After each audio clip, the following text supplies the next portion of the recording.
Warfare has always led to the biggest leaps forward in technology, which each country constantly striving to have the most advanced and capable armaments to protect their interests at home and abroad. Seemingly drawing inspiration from science fiction, the latest and greatest advancements in military hardware and future weaponry paint a scarily accurate and dangerous view of the world of warfare in coming years. Before starting the video, be sure to smash that like button and subscribe to never miss out on any of our videos. Perhaps no other weapon on this list overpromises and underperforms like the Apache Pistol. This pistol appears to combine the effective ingredients of a knife, brass knuckles, and a small caliber revolver into a neat fold-out package. In practice, none of the three components of the weapon deliver. The brass knuckle component works well enough, but the knife is thin and flimsy on its hinge. The revolver, with virtually no barrel to speak of, is terribly underpowered and inaccurate. Additionally, because of the unguarded trigger, the user is likely to accidentally fire the weapon often. Dubbed the Punisher by American forces in Afghanistan, the XM-25 accurately shoots a next-generation 25mm grenade up to 500 meters, but the distance isn't what impressed soldiers involved in the live trial of the weapon. It was the grenade programming. A target's distance is transmitted by a rangefinder in the XM-25 to the grenade in the firing chamber. When the grenade leaves the barrel, it's spiraling like a football and measures the distance it's traveled by the number of spirals it completes. The detonation can be manually programmed within 10 meters to hit the enemy in bunkers or behind barriers. A platoon leader commented in an Army Times article, engagements that typically take 15 to 20 minutes were over in a matter of minutes. The Taser Shockwave is a large-scale area denial system designed to help assist with riot control situations, essentially a large modular system for firing numerous Taser X26 stun guns in a 20-degree arc with a 25-foot range, not something you'd want to be anywhere near when it went off. The Taser Shockwave is also capable of being daisy-chained with multiple other units, increasing area coverage and presenting an even bigger threat to violent rioters.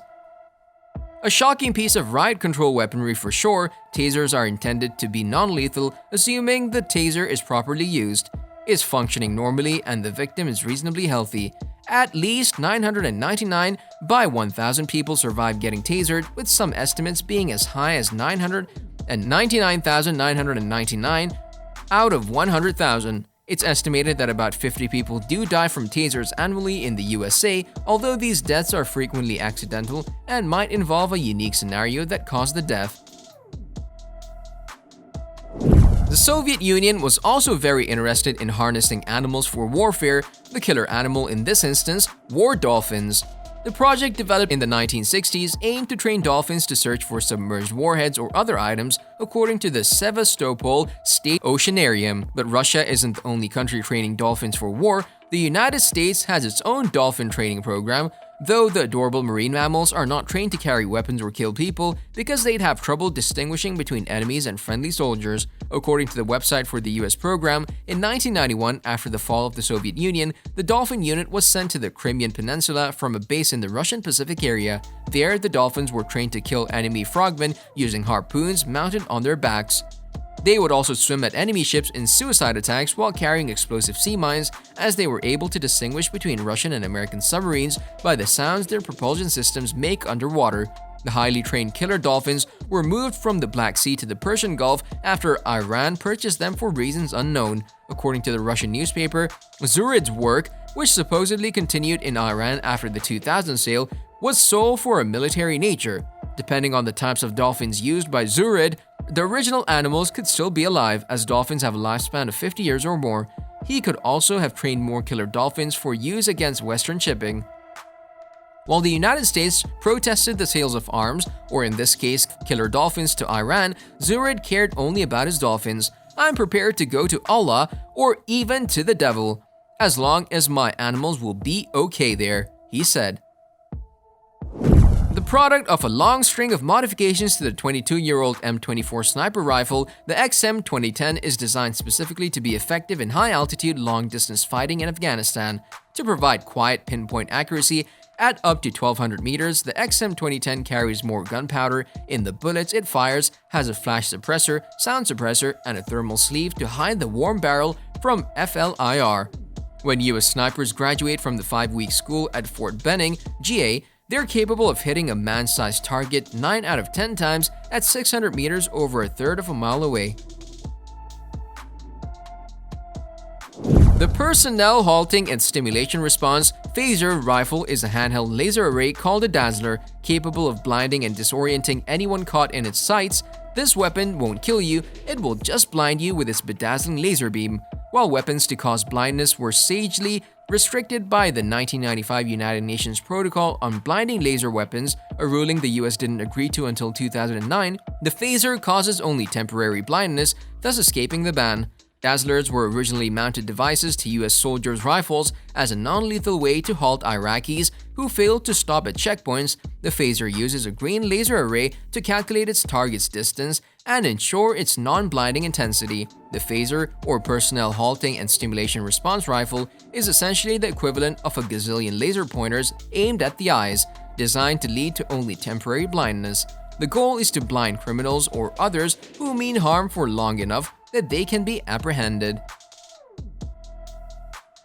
Only a few centimeters in diameter and invisible to the naked eye, the Avenger's laser is 20 times hotter than an electric stovetop and will cut through artillery shells with ease.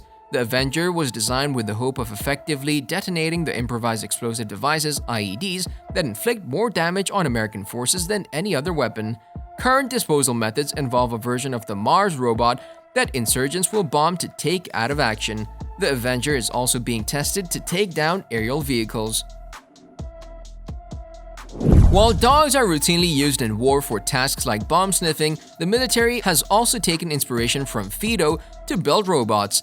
Enter the Big Dog, a robotic creature built by the company Boston Dynamics. The large, rough-terrain robot shambles slowly up rocky terrain while carrying heavy loads and is currently being tested in Afghanistan. The robotic beast sounds like a swarm of bees, and its mincing gait makes it more look like a show poodle than a truly large dog, meaning it's probably not at all stealthy or fast. But the goal of the 240-pound, 109-kilograms behemoth isn't to be quiet or quick. It's to carry about 45 kilograms so troops don't have to shoulder their own loads. However, in 2015, the military seemed less enamored of the idea, saying the size and noise would give away soldiers' positions, according to military.com. Dubbed America's Raygun by 60 Minutes, the active denial system is really more a combination of radar array and microwave. The ADS shoots a stream of electromagnetic waves shorter than microwaves, which are instantly absorbed by the top layer of skin. The pain is so intense, the reaction to run from the beams so overpowering, the military calls it the goodbye weapon. The ADS has been used domestically both on test subjects and prison inmates. It was deployed to Afghanistan in 2010, only to be recalled inexplicably months later. The military claims there are no lingering effects from exposure.